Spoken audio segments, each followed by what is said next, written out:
전도서 3장 1절에서 15절 말씀을 봉독하겠습니다. 범사에 기한이 있고 천하만사가 다 때가 있나니 날 때가 있고 죽을 때가 있으며 심을 때가 있고 심은 것을 뽑을 때가 있으며 죽일 때가 있고 치료할 때가 있으며 헐 때가 있고 세울 때가 있으며 울 때가 있고 웃을 때가 있으며 슬퍼할 때가 있고 춤출 때가 있으며 돌을 던져 버릴 때가 있고 돌을 거둘 때가 있으며 안을 때가 있고 않는 일을 멀리할 때가 있으며 찾을 때가 있고 잃을 때가 있으며 지킬 때가 있고 버릴 때가 있으며 찢을 때가 있고 꿰맬 때가 있으며 잠잠할 때가 있고 말할 때가 있으며 사랑할 때가 있고 미워할 때가 있으며 전쟁할 때가 있고 평화할 때가 있느니라. 일하는 자가 그의 수고로 말미암아 무슨 이익이 있으랴. 하나님이 인생들에게 노고를 주사 애쓰게 하신 것을 내가 보았노라. 하나님이 모든 것을 지으시되 때를 따라 아름답게 하셨고 또 사람들에게는 영원을 사모하는 마음을 주셨느니라. 그러나 하나님이 하시는 일의 시종을 사람으로 측량할 수가 없게 하셨도다. 사람들이 사는 동안에 기뻐하며 선을 행하는 것보다 더 나은 것이 없는 줄을 내가 알았고 사람마다 먹고 마시는 것과 수고함으로 낙을 누리는 그것이 하나님의 선물인 줄도 또한 알았도다. 하나님께서 행하시는 모든 것은 영원히 있을 것이다. 그 위에 더할 수도 없고 그것이 더 덜할 수도 없나니 하나님이 이같이 행하심은 사람들이 그의 앞에서 경외하게 하려 하심인 줄을 내가 알았도다. 이제 있는 것이 옛적에 있었고 장래에 있을 것도 옛적에 있었나니 하나님은 이미 지난 것을 다시 찾으시는 일이라. 아멘. 서울대 종교학과 배철현 교수는 그의 책 10년이라는 책에서 시간을 이렇게 표현합니다. 우주에서 가장 강력한 괴물은 시간이다. 시간과 세월을 이길 수 있는 것은 아무것도 없다. 시간은 그 무엇에도 아랑곳하지 않고 흘러가 버린 뒤 결코 원래의 자리로 돌아오지 않는다. 시간은 흐름의 시작과 끝을 볼 수도 없고 알 수도 없다. 쏜살같이 왔다가 흔적도 없이 사라지는 시간. 그래서 우리는 매 순간 무방비 상태로 미래로 진입한다.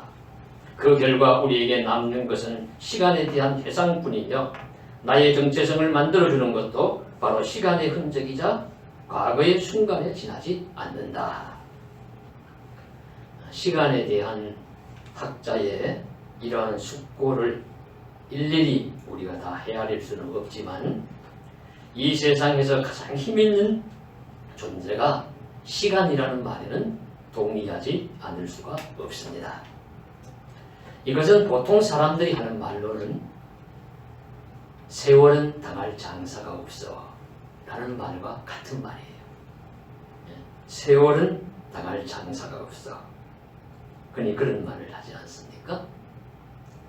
세상을 떠들썩하게 하는 천하장사가 있어도 몇십 년이 흐르고 나서 보면은 힘없는 노인에 불과하고 천하절색 양귀비와 같은 미모의 여성이 있어도 십수년이 지나면 평범한 아주머니에 불과하고 한때 특출하여 난리던 어떤 사람이 어느 날 신문의 부고란에 이름을 올리는 것을 보면은 세월은 당할 자가 없다 하는 말이 실감이 납니다.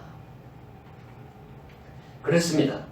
교수의 말처럼 시간은 우주 최고의 괴물이라고 할 수 있습니다. 그러나 단 한 분, 시간을 당할 자가 있다는 것을 우리는 인정합니다. 시간의 종속자가 아니라 시간의 지배자가 계십니다. 그분이 바로 하나님입니다. 하나님은 시간의 지배자입니다. 하나님은 시간에 매이는 분이 아니요 시간을 오히려 지배하시는 분이라고 성경은 말씀하십니다. 사도 요한은 계시록에서 계시록 1장 8절에 주 하나님이 이르되 나는 알파와 오메가요 이제도 있고 전에도 있었고 장차 올 자요 전능한 자라 하시더라. 계시록 22장 12절에서도 나는 알파와 오메가요 처음과 마지막이요 시작과 마침이라. 하나님은 시간의 처음과 끝까지 존재하시는 유일하신 분이시오. 과거와 현재 그리고 미래에도 변함없이 전능한 존재로 살아계시는 분이니 시간의 지배를 받지 않으시고 오히려 시간의 지배자라는 뜻입니다. 과거에도 계셨고 현재도 계시고 미래에도 변함없이 계시는 분이 하나님입니다. 그러니 시간도 지배하시는 하나님은 전능하신 우주 만물의 창조자요, 섭리자요, 마지막 심판주가 되실 것입니다. 이 시간의 주인이신 하나님을 믿는 믿음 안에서 살아가는 우리는 또 한 해의 마지막 주일을 맞으면서 시간, 세월의 의미를 전해주시는 전도자의 말씀으로 은혜의 교훈을 나누고자 합니다. 오늘 말씀에 우리 첫 단락은 우리 1절에서 8절까지라고 볼 수가 있는데 여기서는 천하만사가 다 때가 있고 기한이 있다는 것을 우리에게 알고 살라 그렇게 가르쳐 주십니다. 그래서 합당한 문장들이죠.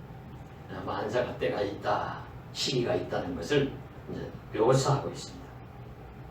쭉 한번 읽어보는 것만으로도 심금을 울리고 그렇지. 바쁘게 살다 보니까 잊어버리고 살았지. 이 세상 만물이 다 때와 시간이 있지. 이제 우리가 이렇게 깨달으면은 우리 전도서가 주시는 우리 말씀의 교훈을 어느 정도 충족하는 것이라고 볼 수가 있습니다. 근데 성도 여러분, 이 많은 말씀 중에 어느 것이 마음에 가장 부딪히십니까? 날 때가 있고 죽을 때가 있으며 심을 때가 있고 심은 것을 뽑을 때가 있으며 죽일 때가 있고 치료할 때가 있으며 헐 때가 있고 세울 때가 있으며 구구절절이 옳은 말씀인데 우리 삶 속에서 다 일어나는 말씀이지 않습니까? 울 때가 있으면 웃을 때도 있고 만날 때가 있으면 이별할 때도 있는 것이고 우리 한 해의 시작이 있으면 끝날 때 오는 것이고 그렇습니다. 저는 이 중에 잠잠할 때와 말할 때를 하나 생각해 봅니다. 이것은 일반적으로 사람이 지혜롭게 처신하여 말해야 할 때 말하고 조용히 할 때 조용히 있어 침묵해야 한다는 것을 의미하기도 할 것입니다.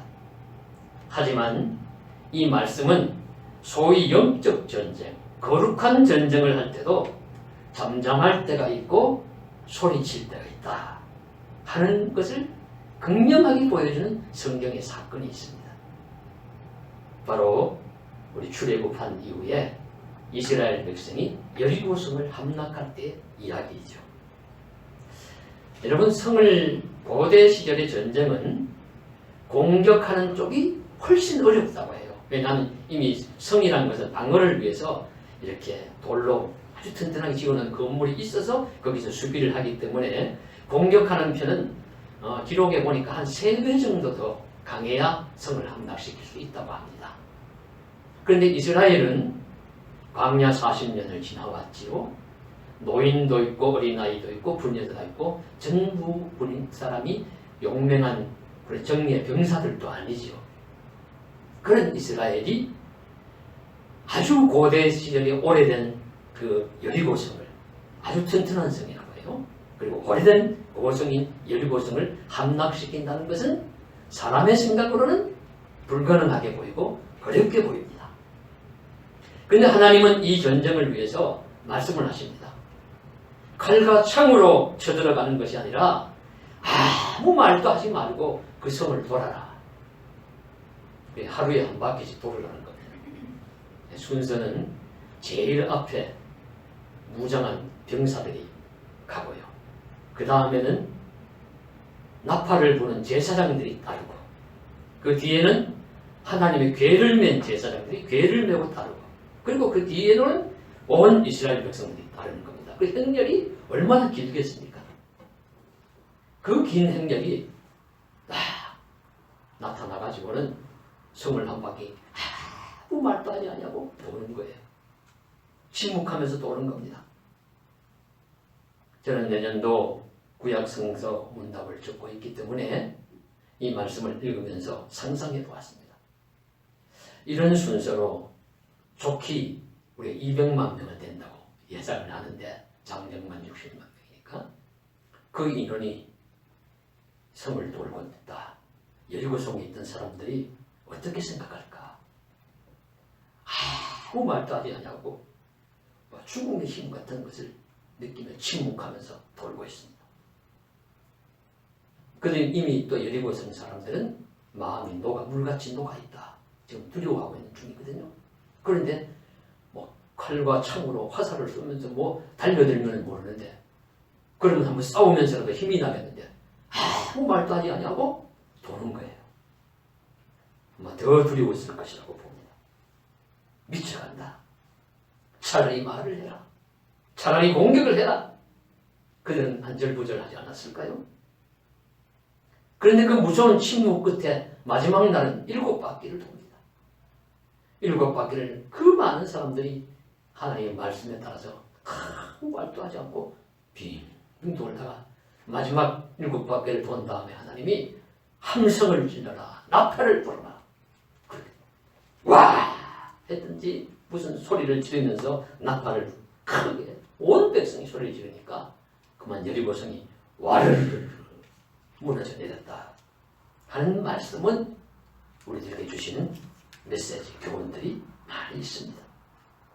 인생의 전투도 영적인 싸움도 잠잠할 때가 있고 말할 때가 있다는 것을 극명하게 보여주고 있다고 봅니다. 하나님의 말씀에 따르는 삶이죠, 이것도. 성도 여러분, 우리는 어떠하십니까? 잠잠할 때와 소리칠 때, 이런 때와 시기의 신비함을 우리는 얼마나 깨달으며 적절하게 실현하면서 살고 있는지 돌아볼 것입니다.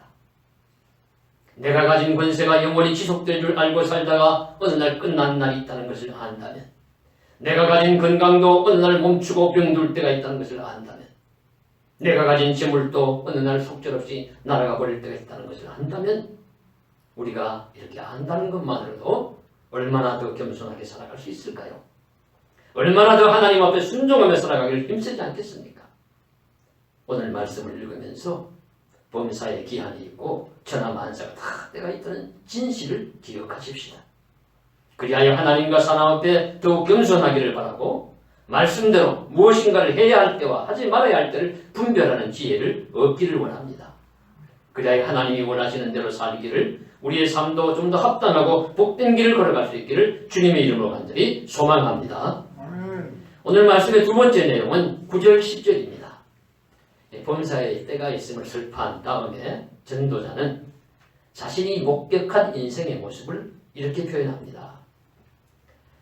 일하는 자가 그의 수고로 말미암아 무슨 이익이 있으랴. 하나님이 인생들에게 노고를 주사 애쓰게 하신 것을 내가 보았노라. 사람들이 살아가는 모습을 보니까요, 수고는 많이 하고 고된 일들 많이 하고 힘들게 살아가는데 그 열매는 많지 않더라. 누리는 이익은 많지 않더라. 인생이 보니까 고생하며 살아가더라. 그런 얘기입니다. 이것은 창조 질서, 이미 태초에 하나님이 정해주신 겁니다.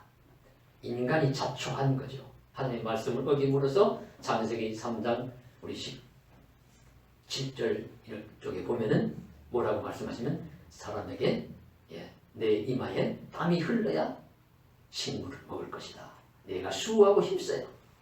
땅은 너에게 우호적이지 않아. 씨만 뿌리면 열매를 맺는 것이 아니라 가시와 웅덩키를 내니까 오히려 그것을 일구고 해야 먹을 수 있으니, 인생은 죄를 지음으로써 고생하면서 살아가는 것이 자초한 결과라고 볼 수가 있습니다. 하나님 창조시에 이미 정해놓은 겁니다.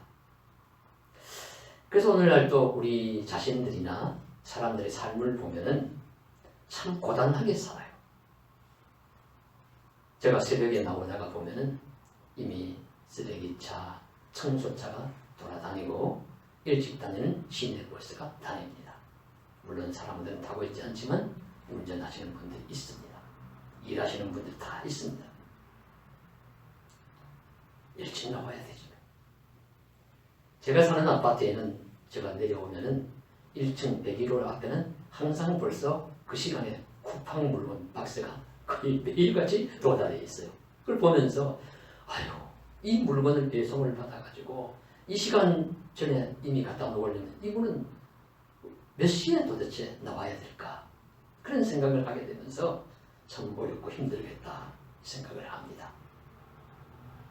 우리가 잠시 농사일에 재미를 붙인다고 풀을 뽑고 해보면 잠시만 해도 허리가 끊어질 듯이 아파요. 그런데 농부들은 농번기가 되면 아침 일찍 일어나서 저녁까지 쉬지 않고 일을 합니다. 얼마나 고단한 인생입니까? 바다에 가면은 풍랑치는 바다, 바람 부고 물결 일어나는 것과 싸우면서 또 생존의 죽음의 위협을 무릅쓰고 고생하며 고기를 잡는 농부들의 삶도 있습니다. 손님들을 기다리며 상품이나 음식을 준비하고 요즘처럼 손님도 오지 않는 시기에 하염없이 창밖을 바라보는 상인들의 그 어려운 상황들도 우리가 헤아려 보면은 쉬운 일이 없다고 할 것입니다. 전도서 기자는 인생의 이런 면을 본 것이죠. 그래서 이처럼 고백하는 것입니다. 인생들을 가만히 보니까 수고하고 고생하며 일은 많이 하지만 열매를 많이 누리지 못하고 이익도 많이 얻지 못하더라. 이것이 인생의 모습입니다. 이처럼 수고하고 살아가는 인생의 허점의 하나가 그 시간의 타이밍을 잘 모르는 어리석음에도 있습니다. 그것이 앞에 나온 말씀, 어떤 일을 해야 할 때와 하지 말아야 할 때를 잘 모르는 것입니다. 그래서 인생의 수고에 대해서 그 복록을 잘 누리지 못하는 이유이죠. 성서에서는 시간을 두 종류로 나눕니다.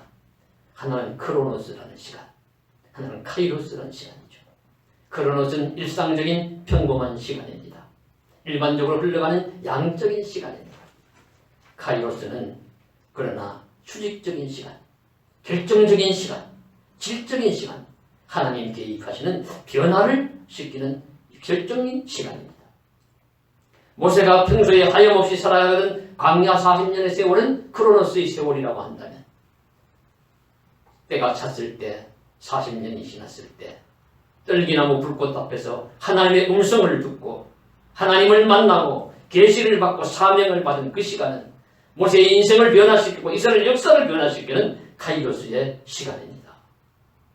사무엘이 살았던 일반적인 시간, 크로노스의 시간을 살다가 엘리 제사장 앞에서 성소에서 살아갈 때 제가 여기 있습니다. 말씀하소서 하나님의 부름 앞에 설 때 카이로스의 시간은 사무엘이 이스라엘의 영적인 지도자로 거듭나는 순간입니다. 그러므로 우리도 카이로스의 시간을 붙들 수 있어야 합니다.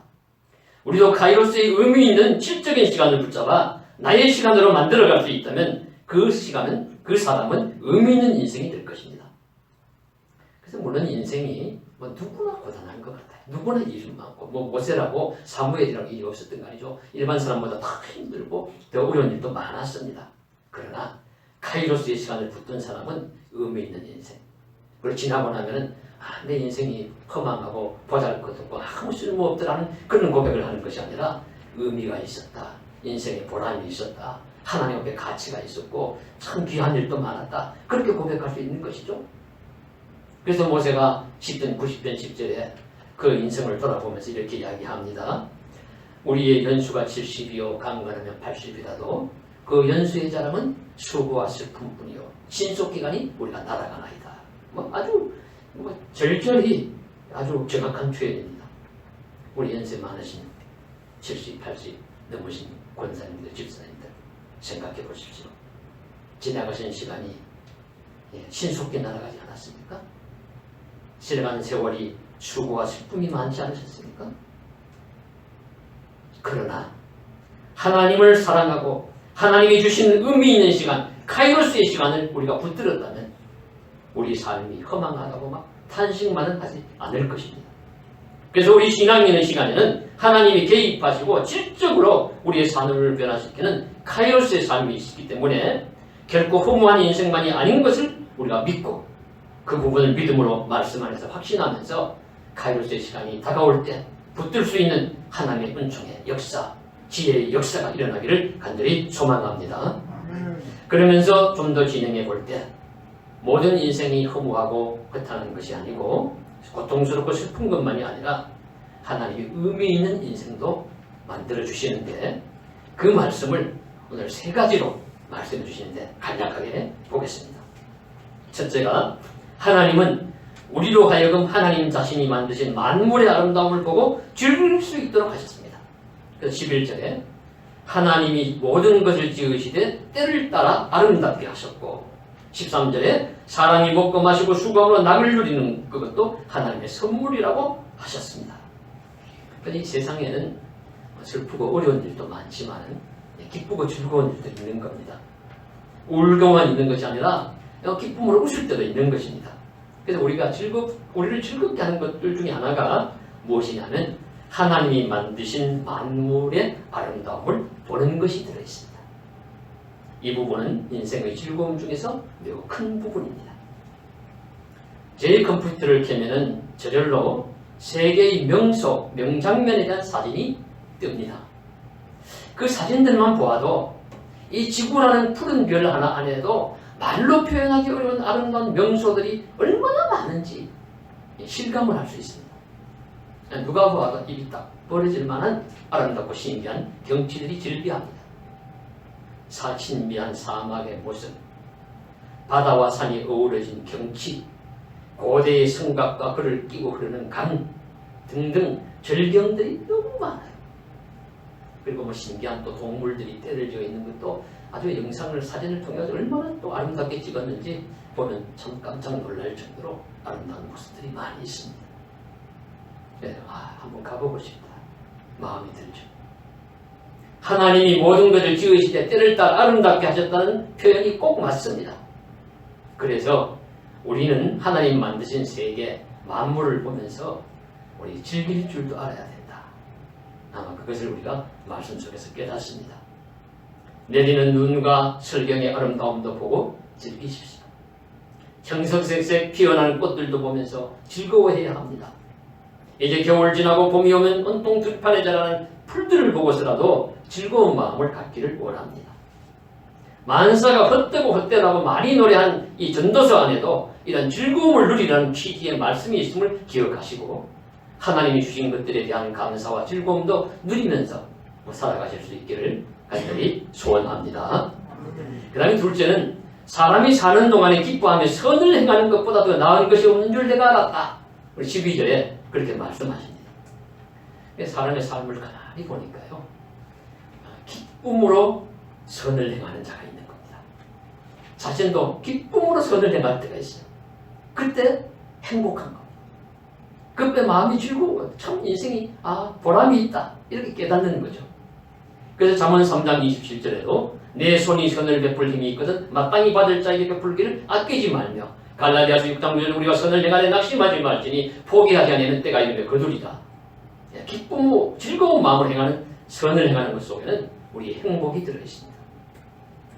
그래서 선을 행하면은 선의 수혜를 받는 사람도 좋지만 행하는 사람에게도 기쁨과 즐거움과 보람이 있습니다. 다 아시겠지만요, 전북 전주에는 익명의 한 중년 남자가 2000년부터 해마다 이름이나 얼굴을 밝히지 않고 노송동 주민센터 근처에다가 큰 돈을 넣고 갑니다. 희망을 주는 나무라고 하는 그 아래에 자신을 밝히지 않고 놓고 가기 때문에 언론이나 사람들이 이름을 붙여주었죠. 얼굴 없는 천사다. 얼굴 없는 천사가 원래도 나타날까? 그렇게 기대를 합니다. 그런데 작년에 기부금을 작년까지 한 20여 년 기부금을 모두 합치니까 6억 7천만 원 정도 되었대요. 적은 돈이 아니죠. 그런데 이제 해마다 그 시기가 되면 돈을 넣고 가는 걸 아니까 도둑들이 나타났어요. 2명의 도둑이 나타나서 영상도 우리 뉴스에 보여주더라고요.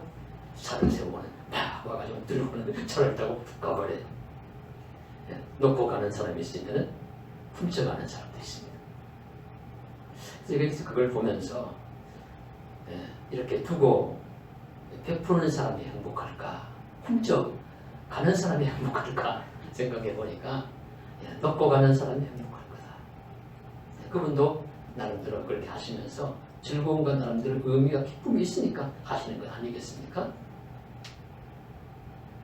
그래서 오늘 말씀을 우리 생각하면서 사람이 사는 동안에 기뻐하면서 선을 행하는 것보다 더 나은 것이 없는 줄 전도자만 아는 것이 아니라 우리도 알고 잘 행하면 좋겠다. 그런 깨달음을 얻습니다. 오늘날 교회가 욕을 먹고 기독교인들이 지탄을 받는다고 말들 많이 하지만 그래도 선을 행하고 그것을 즐거움으로 여기는 사람들은 대부분 기독교인들이에요. 여러분 보시면은 대부분 기독교인들. 그러므로 우리도 말씀처럼 선을 행하는 기쁨을 누릴 수 있기를 원합니다. 셋째로 하나님이 사람들에게 영혼을 사모하는 마음을 주셨다고 합니다. 놀랍게도 평면적인 세상을 살아가는 우리들이지만 우리들에게 하나님은 영혼을 사모하는 마음을 주셨습니다. 사람이 영혼을 사모한다는 것은 무슨 뜻이겠습니까? 다시 영혼을 생각해 봅니다. 영혼은 어떤 상태가 끝없이 이어지는 것을 의미합니다. 그런 것이 세상에 무엇이 있을까요? 세상에 존재하는 물체들 가운데는 없습니다. 시간에 있는 한, 시간의 지배를 받는 한, 시간 따라 가지고 소멸합니다. 변합니다. 단 한 분만이 시간의 지배를 받지 않는다고 하였습니다. 하나님입니다. 그러면 그 영혼이라는 것은 하나님의 시간을 의미합니다. 이건 어거스틴이 그렇게 이야기했습니다. 영혼이란 하나님의 시간이다. 그러니까 우리 인생이 평면적인 이 세상 속에 살지만은 하나님의 시간을 사모하며 살아간다 한다는 말씀합니다. 그래서 이 하나님의 시간을 사모함으로써 영원의 세계를 우리에게 사모하도록 하신 것이죠. 시간 너머에 있는 하나님의 시간, 영원의 세계를 사모하도록 우리를 만들어 주셨습니다. 그래서 아마 다른 존재는 바라지 않을 것입니다. 물고기나 동물들이 영혼을 사모할 것이라고 생각하기는 어렵습니다. 오늘날 강아지들이 주인에게 재롱을 많이 피우는데 그렇다고 그 강아지들이 주인에게 재롱을 많이 피우지만 영혼까지는 사모하면서 살까라고 생각하기는 어렵죠. 아마 하나님이 인간에게 사람에게만 주신 특별한 마음이라고 보여져요. 영혼을 사모하도록 살게 하셨다. 그래서 사람에게는 신앙이 있는 겁니다. 종교가 있는 것입니다. 기술 문명이 발달하고 과학이 고도로 발달할수록 사람들이 이런 말들을 해요. 이제 신의 존재는 사라질 거다. 종교는 필요 없어질 거다. 그러나 그렇지 않습니다. 아무리 과학기술이 발전해도 인간은 더 영혼을 사모하는 마음이 있습니다. 더 깊이 살아계신 하나님을 체험하고 하나님의 존재를 더 깊이 느끼기도 합니다. 영혼을 사모하는 마음을 하나님이 사람에게 주셨기 때문입니다. 그래서 신앙은 끊어지지 않는 것입니다. 그것은 바로 하나님이 사람에게 영혼을 사모하는 마음을 주셨고 그 부류에 우리들도 들어가기 때문에 우리 믿음 생활을 합니다. 영혼을 사모하는 인생에게 하나님 주신 답이 예수님을 통하여 주시는 영생입니다. 영혼을 사모하는 자에게 하나님은 영생을 선물로 주십니다. 아름다운 문구지요.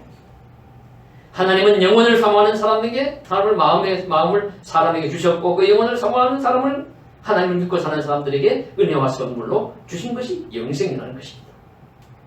성서의 가장 유명한 말씀인 요한복음 3장 16절 끝부분만 보십시오.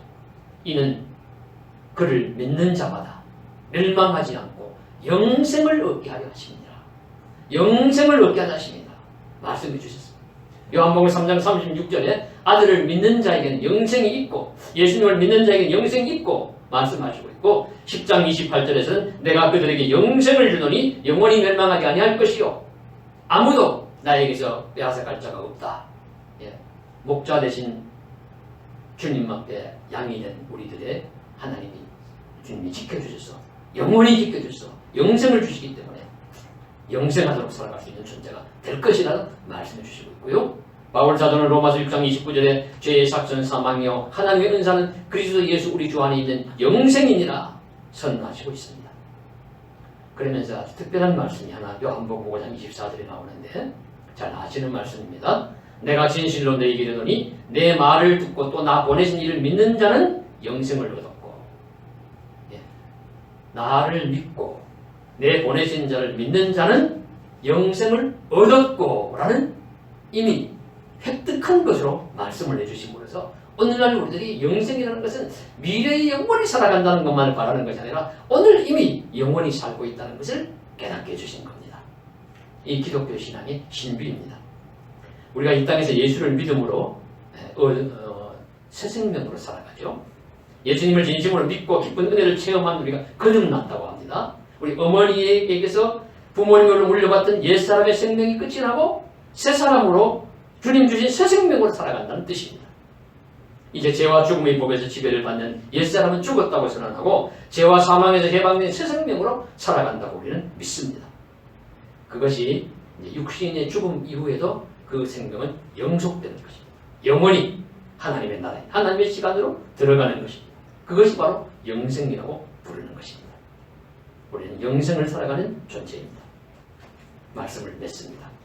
주신 말씀처럼 우리 인생에는 만사가 때가 기한이 있음을 깨달으며 살아가야 할 것입니다. 그리고 하나님께서 시간과 재물과 건강을 주신다면 그 은혜 주시는 대로 하나님 만드신 만물을 보고 즐길 줄도 아는 것은 합당한 일입니다.